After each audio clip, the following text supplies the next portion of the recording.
Hitesh, it's just really nice to catch up with you again, and I trust you're keeping well.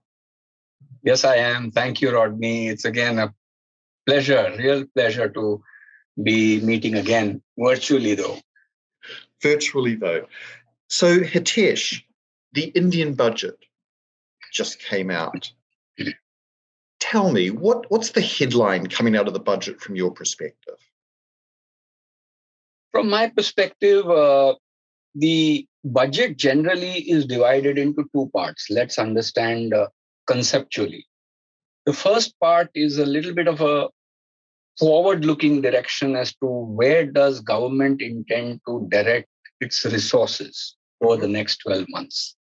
And then part B generally looks at the nitty-gritties of finance bill, which is amending either direct taxes or indirect taxes.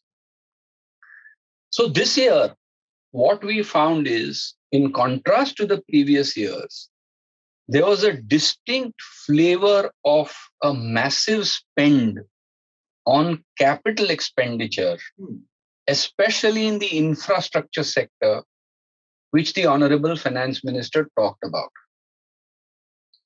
And the big thing was, in almost all areas of investment, she talked about digitalization or the use of information technology or computer software or artificial intelligence, which all will now form part of a concerted strategy by the government when it is thinking of investing into these areas. So I thought this was very refreshing. That's really interesting and very, very forward-looking, Hitesh. Were there any tax measures supporting that focus on the future and the digitalization of things? Okay. So these were not directly in the budget itself. However, what's important is for you to understand that for the last 6 months, the government has actually been working on production-linked incentive schemes, and it wants to encourage manufacture or make in India, and it has chosen 14 strategic sectors in which it wants to welcome new manufacturing. Now, this could be for domestic players, it could be for foreign players. As you know, India is a fairly liberal country so far as foreign investment is concerned.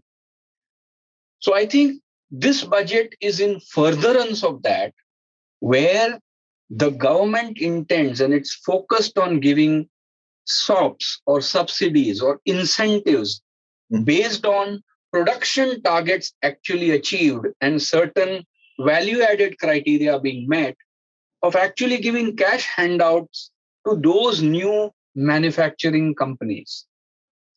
I think this is the thrust which will continue over the next 2 to 3 years. Now, what does it do?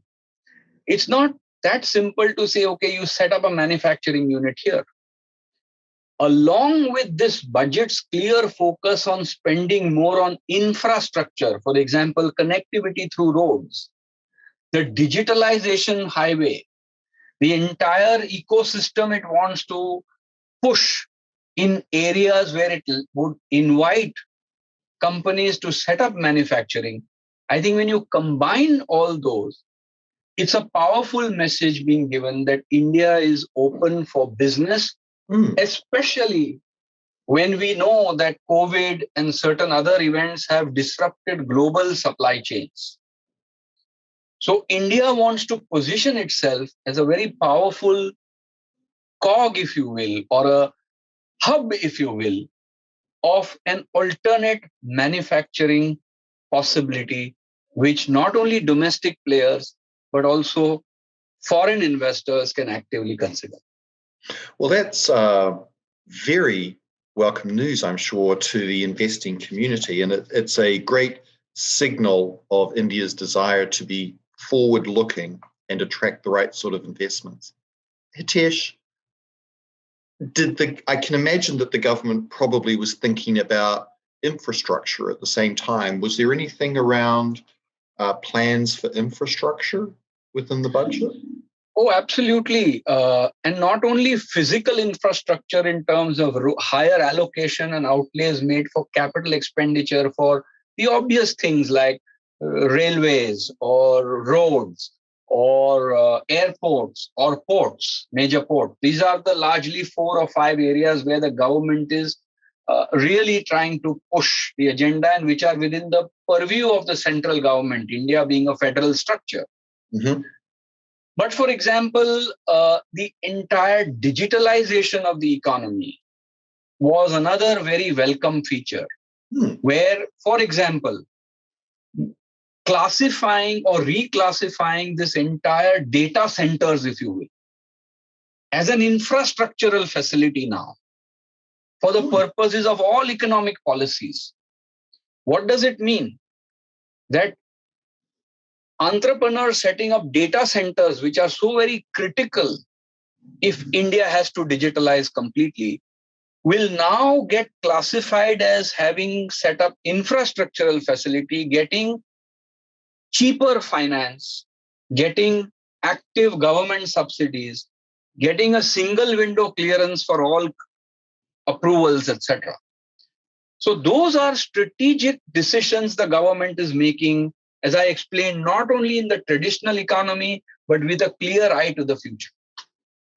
That is fascinating, Hitesh. This sounds like a very,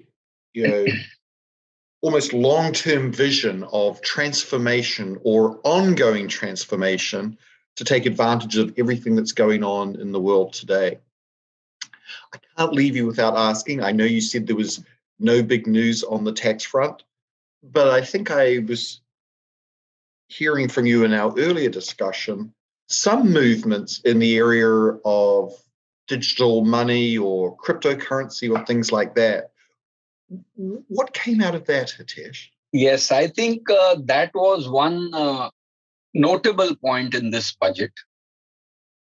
The government, especially the tax department, has made up its mind that all virtual digital assets, now mind you, virtual digital assets do not include currency, and there's a specific reason why. In the thinking of government, currency can only be given to that unit which is backed by government or sovereign guarantee or a sovereign fiat. So they are saying it's not currency, but everything else they are going to tax very harshly. So all incomes from, let's say, fungible tokens or digital art or what have you will be now taxed at the maximum marginal rate of 30% plus. Then there are certain very harsh provisions. For example, losses from, let's say, trade or transactions in digital art, etc., will not be allowed to be set off against your normal income. You will not even be allowed to carry forward any losses. Interesting. Moreover, from 1st of July of this year, every transaction will attract a withholding tax on the part of the buyer who is paying consideration. They want to keep a trail of all such transactions happening because their apprehension is that there is a lot of unaccounted money floating around in these kinds of assets. So they have singled out taxation most stringently in this budget, and it takes effect from this financial year itself. That is, it takes effect from 1 April 21 to 31st March 22. Interesting. So already effective. Already in effect. Essentially, if the finance bill is passed in the same shape and form as it is today present. Also, another thing is, curiously, similarly, in the same breath almost, the government actually, or the Honorable Finance Minister actually announced that the country's central bank would come out with its own digital currency, or as they call it, central bank digital currencies, CBDC. And that is expected to come through within a short time of between now and 15 months. So on the one hand, this country's central bank is now tasked with ensuring that it comes up with its own official version of digital currency. And on the other hand, every other digital assets has been singled out for very harsh taxation. So this is fascinating, Hitesh. I mean, you've painted a picture of a budget discussion that's very forward-looking, making investments in the future economy, but then putting some taxation guardrails around that to make sure that the fisc is protected. That is a fascinating budget, Hitesh, and I certainly look forward with interest to seeing how it rolls out and how it supports the ongoing growth of India. Thank you. We are all looking forward to India growing into the $5 trillion economy. We are today a little shade less than 3 trillion, but hopefully in the next 2 or 3 years, the aim is to become a $5 trillion economy. Well, what better note to end the discussion on? A fantastically huge number that you can't even begin to comprehend. So that is a great aspiration. Hitesh, thank you for your time today. It was good catching. Thank you, Rodney. Thank you so much.